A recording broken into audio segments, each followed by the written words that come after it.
ईद उल फितर पर 3 छुट्टियां होंगी। वफाकी हुकूमत ने तातीलात का ऐलान कर दिया। पीर 31 मार्च से 2 अप्रैल तक तमाम दफातर और तालीमी इदारे बंद रहेंगे। वफाकी दारुल हुकूमत में हफ्ता और इतवार की छुट्टी मिलाकर शहरी 5 छुट्टियों का मजा लेंगे।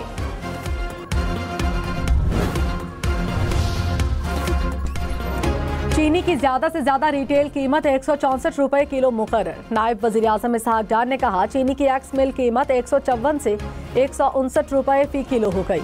चीनी की कीमतों में इजाफा किसी सूरत बर्दाश्त नहीं। मुल्क में चीनी की कोई किल्लत नहीं ना होने देंगे। कहा जा रहा था चीनी की कीमत 200 रुपए तक जाएगी। कीमतों को कंट्रोल करने के लिए भरपूर इकदाम करेंगे।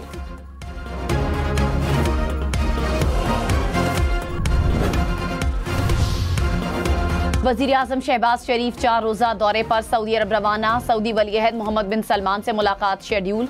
बाहमी दिलचस्पी के उमूर और मशरक़ वस्ता के हालात ज़ेरे गौर आएंगे। तिजारत को फ़रोग देने, सरमायाकारी बढ़ाने और इक़्तिसादी ताउन में इजाफे पर तबादला ख्याल करेंगे।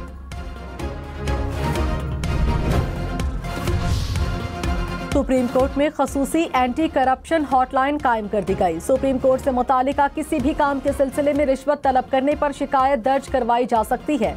इत्तला देने वाले का नाम खुफिया रखा जाएगा। एलामिये में कहा, सुप्रीम कोर्ट में फौरी इंसाफ की फराहमी अव्वलीन तरजीह है। नए जजेस के आने के बाद मुकदमात के फैसलों में मजीद तेजी आएगी। जो मुकदमात सुप्रीम कोर्ट में ज़ेरे इल्तवा नहीं, उन्हें जल्द मेरिट पर निपटाया जाए।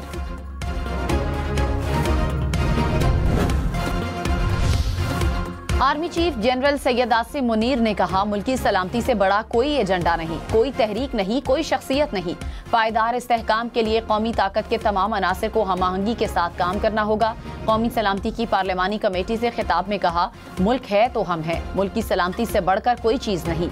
बेहतर गवर्नेंस और पाकिस्तान को हार्ड स्टेट बनाने की ज़रूरत है। कब तक सॉफ्ट स्टेट की तर्ज पर बेपनाह जानों की कुर्बानी देते रहेंगे? गवर्नेंस के खला को कब तक अफवाज और शहदा के खून से भरते रहेंगे? जाफर एक्सप्रेस हमले से मुतासरा 9 बोगियां कोयटा पहुंचा दी गई। रेलवे हुक्काम के मुताबिक बोगियों से 3 दस्ती बम बरामद हुए। दस्ती बम नाकारा बना दिए गए। धमाके से मुतासरा इंजन मुरम्मत के लिए लाहौर ले जाया जाएगा। 8वें रोज भी कोयटा से अंदरून मुल्क जाने वाली ट्रेनें मुअत्तल। सिक्योरिटी क्लियरेंस के बाद ट्रेन सर्विस बहाल की जाएगी।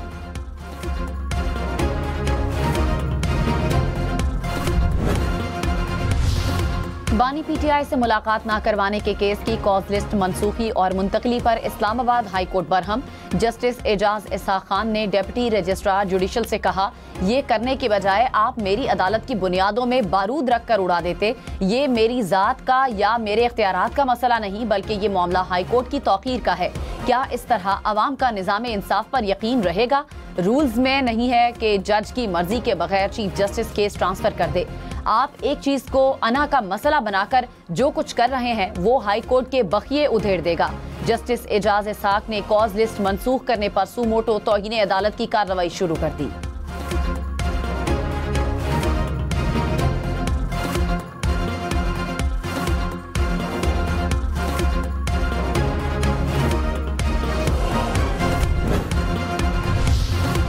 गुज़श्ता 5 साल में रेड जोन में एहतजाज से निमटने के लिए 1 अरब 35 करोड़ 58 लाख रुपए से जायद खर्च हुए। वजारत दाखिला ने अखराजात की तफसीलात कौमी असम्बली में पेश कर दी। 2023-24 में 10 करोड़ रुपए खर्च हुए। 2022 में 72 करोड़ 40 लाख रुपए का इस्तेमाल हुआ।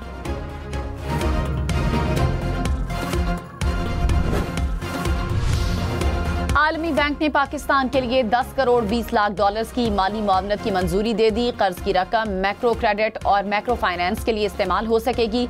आलमी बैंक के मुताबिक कर्ज की रकम से 18,90,000 अफराद मुस्तफीद हो सकेंगे।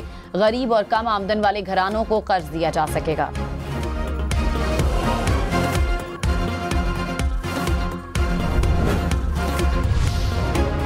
पाकिस्तान स्टॉक एक्सचेंज में तेजी। इंडेक्स तारीखी सतह 1,17,974 पॉइंट्स पर बंद। 100 इंडेक्स में 972 पॉइंट्स का इजाफा हुआ। इंटरबैंक में डॉलर 7 पैसे सस्ता 280 रुपए 20 पैसे का हो गया। वजीर आजम शहबाज शरीफ ने पौधा लगाकर शजरकारी मुहिम का आगाज कर दिया। वजीर आजम ने कहा, पूरी कौम शजरकारी मुहिम में बढ़ चढ़कर हिस्सा ले। तमाम सूबों कश्मीर और GB में 4 करोड़ से जायद के पौधे लगाए जाएंगे। पाकिस्तान में मौसमियाती तब्दीली शिद्दत इख्तियार कर चुकी। गुज़श्ता सैलाब में जो तबाही फैली वो सबके सामने है। शजरकारी की मदद से मौसमियाती तब्दीलियों के असर को कम किया जाएगा। सदर मुमलिकत आसिफ अली जरदारी और chairman Peoples Party Bilawal Bhutto आज कोयटा जाएंगे। ज़राए के मुताबिक सदर आसिफ अली जरदारी बलूचिस्तान में अमन व अमान के हवाले से इजलास की सदारत करेंगे। सदर आसिफ अली जरदारी और बिलावल भुट्टो पार्टी ओहदेदारों से मुलाकातें भी करेंगे।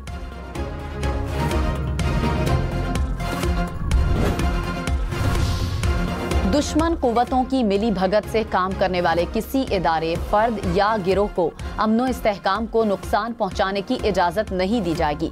कौमी सलामती की पार्लिमानी कमेटी के इन कैमरा इजलास का एलामिया जारी। दहशतगर्दी की तमाम शक्लों के खात्मे के गैर मुतज़लज़ल अज़्म का यादा। दहशतगर्दों के नेटवर्क्स, लॉजिस्टिक सपोर्ट को खत्म किया जाएगा।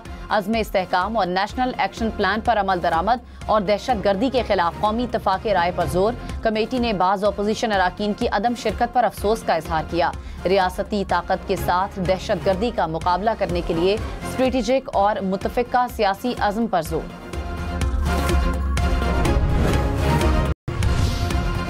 सुप्रीम कोर्ट ने सिंध और खैबर पख्तूनख्वा हुकूमत से कुरान पाक की लाजमी तालीम के मामले पर जवाब मांग लिए। विफाक, पंजाब और बलूचिस्तान हुकूमतों ने जवाबात जमा करवा दिए। जस्टिस जमाल मंदोखेल ने कहा, जवाब के मुताबिक विफाकी हुकूमत ने कुरान पाक की तालीम के लिए इक़दामात शुरू कर दिए हैं। हुकूमत को अपना काम करने दें, अदालत क्यों मुदाखलत करे। केस की समाअत गैर मुअय्यना मुद्दत तक के लिए मुलतवी।